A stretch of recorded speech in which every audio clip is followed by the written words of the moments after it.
આપણો દેશ અને આપણું રાજ્ય ખેતી પ્રધાન રાજ્ય અને રાષ્ટ્ર છે. રાજ્ય અને રાષ્ટ્રની જે સમૃદ્ધિ છે, ઉન્નતિ છે, એ જે જીડીપી છે, એમાં ખેડૂત અને ખેતીનું ખૂબ મોટું યોગદાન છે. ખેતીની સાથે ગુજરાતમાં પશુપાલન અને સહકારી પ્રવૃત્તિ સંકળાયેલી છે અને એના કારણે જે ગ્રામ્ય વિસ્તાર છે, ખેડૂતો છે, પશુપાલકો છે, એની આર્થિક સમૃદ્ધિ પર એનું એક માધ્યમ છે. આજે ગુજરાતમાં 53 લાખ કરતા વધારે ખેડૂત ખાતેદારો છે અને છેલ્લા 30 વર્ષથી રાજ્યમાં રાજ કરતી ભારતીય જનતા પાર્ટીની સરકારની જે નીતિ અને નિયત છે, એના કારણે દિવસે દિવસે ગુજરાતમાં ખેતી અને ખેડૂતો બરબાદ થઈ ગયા છે અને એવો જ એક નિર્ણય કરવાનું સરકાર વિચારી રહી છે કે ગુજરાતમાં બિન ખેડૂત હોય એ પણ ખેતીની જમીન ખરીદી શકશે. એના કારણે જે દૂરોગામી અસરો થવાની છે, જે નુકસાન થવાની છે, એના બાબતે વાત કરી. દેશ આઝાદ થયો ત્યારે દેશમાં મોટા ભાગની જમીનો દેશી રજવાડા, વિરાસદાર, જે ગામ ધણી હતા કે જમીનદારો હતા, એમના કબજામાં. એ વખતે સામાન્ય ગરીબ લોકો, ખાસ કરીને એસસી, એસટી, પછાત વર્ગના લોકો એ જમીનોમાં મહેનત મજૂરી કરતા હતા, વણોતિયા હતા, ખેત મજૂરી કરતા હતા અને એમનું જીવન ખૂબ દયનીય હતું. કોંગ્રેસની સરકાર અને એની નીતિઓને કારણે કોંગ્રેસે આ ગરીબ પછાત વર્ગના લોકોને સમૃદ્ધ બનાવવા માટે, મુખ્ય ધારામાં લાવવા માટે જે જમીનના કાયદા લાવ્યા અને એના કારણે જે જમીનમાં ખેત મજૂરી કરતા હતા, ગણોતિયા હતા, ભાટિયા હતા, એ લોકોને ખેડે એની જમીનનો કાયદો લાવી ને જમીનના માલિકો બનાવ્યા. ખાસ કરીને એ વખતે મોટા ભાગની જમીનો મુઠ્ઠીબંધ લોકો પાસે હતી. એક જ વ્યક્તિ પાસે ખૂબ મોટી જમીન હોય અને એના બદલે વધારે નાના નાના લોકોને જમીન મળે અને એની સમૃદ્ધિ વધે, એનું જીવન ધોરણ બદલાય, એટલા માટે ખેત જમીન કોષ મર્યાદા અધિનિયમ 1960માં લાવવામાં આવ્યો. અને પહેલા પણ જમીનને કાયદાઓ લાવી, વણોતના કાયદાઓ લાવીને ખેડૂતોને અધિકાર આપવામાં આવે.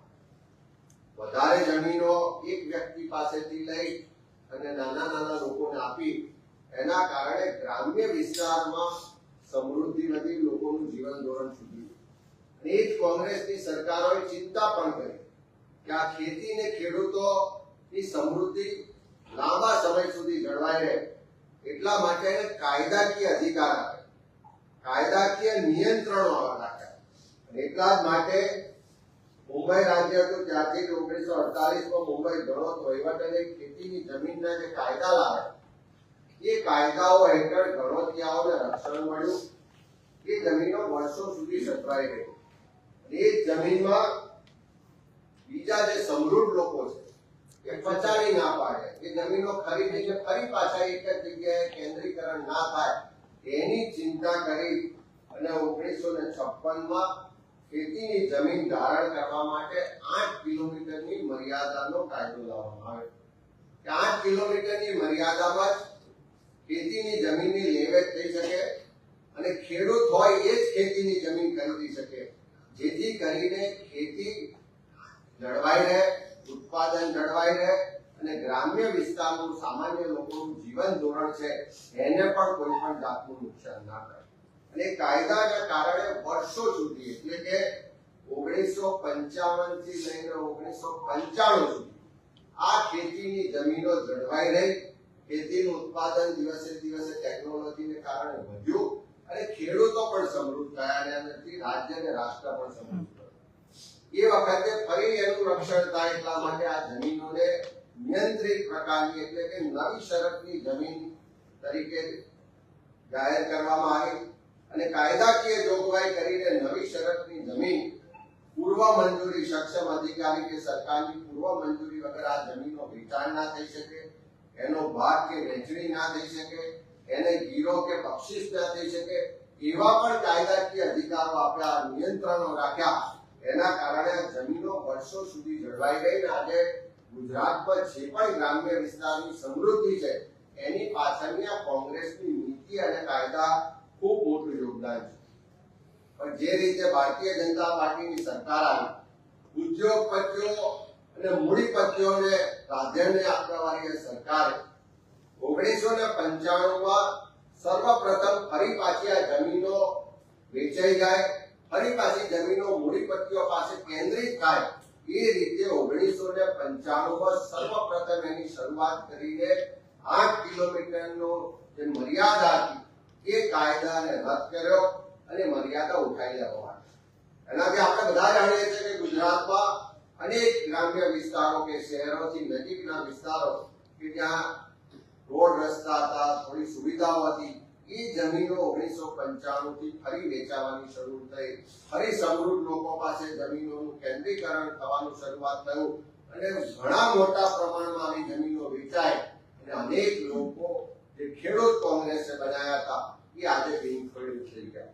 અને એ જ રીતે એ દિવસે દિવસે વધતું જાય છે અને એને આગળ વધારતા નવી શરતની જમીન જૂની શરતમાં કરવાની ઝુંબેશ પણ રાજ્ય સરકારે ઉઠાવી અને એના કારણે મોટા પ્રમાણમાં જમીનોનું વેચાણ થયું. ખેતીની જમીનો પણ ઘટી અને સાથે સાથે ખેડૂતો પણ ઘટ્યા.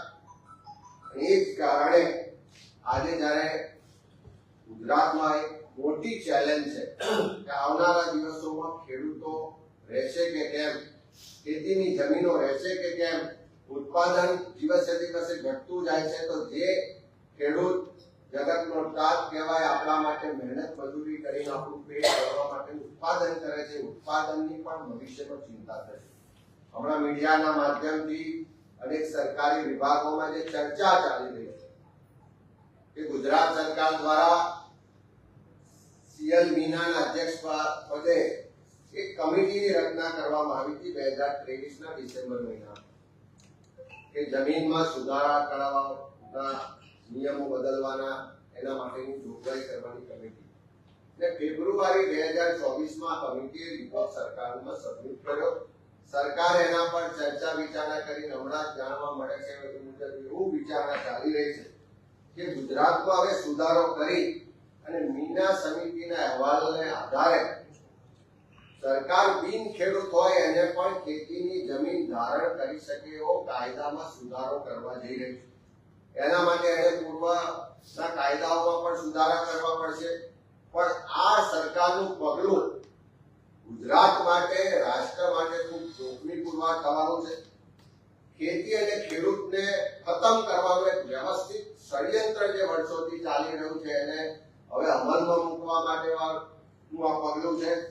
છેલ્લા 30 વર્ષની સરકારની નીતિઓને કારણે ખેતીની જમીનો વેચાઈ, ખેડૂતો ઘટ્યા, ખેતીની જમીન ઘટી અને ફરી પાછી જમીનો મૂડીપતિઓ પાસે કેન્દ્રિત થઈ. પણ આ કાયદો સુધારો કરવાથી જે ગુજરાતમાં મૂડીપતિઓ છે જેમને પહેલા જ સરકારે ગૌચરની જમીનો પધરાવી દીધી, જે ઉદ્યોગપતિઓને સરકારી પડતર હતા એ પધરાવી દેવામાં આવ્યા, એ જ ઉદ્યોગપતિઓ અને મૂડીપતિઓ મોટા પ્રમાણમાં ખેડૂતોની જમીન હડપ કરી જશે, પચાવી પાડશે, એનું મોટા પ્રમાણમાં કેન્દ્રીકરણ થશે અને પહેલાના જમાનામાં જમીનદારો, જાગીરદારોનું રાજ હતું અને બાકીના લોકો એને ત્યાં મજૂરી કરવા જતા હતા, એવી સ્થિતિનું પુનઃનિર્માણ થાય એવી દહેશત સેવાઈ રહી છે. આજે આપણે બધા જાણીએ છીએ કે ગુજરાતમાં સૌથી ભ્રષ્ટ ખાતું કોઈ હોય તો મહેસૂલ ખાતું છે. મોટા પ્રમાણમાં બિન ખેડૂતને ખોટી રીતે ખેડૂત બનાવવાનું એક વ્યવસ્થિત નેટવર્ક ગુજરાતમાં ચાલી રહ્યું છે અને એના આધારે કરોડો રૂપિયાનો ભ્રષ્ટાચાર થઈ રહ્યો છે. અને એ ખોટા ખેડૂત બની અને ઉદ્યોગપતિઓ, મૂડીપતિઓ આજે મોટા પ્રમાણમાં જમીનો ખરીદી રહ્યા. પણ ડર હતો કે આમાં ક્યાંક તપાસ થશે, ક્યાંક એમાંથી આપણને દોષિત સાબિત થઈશું.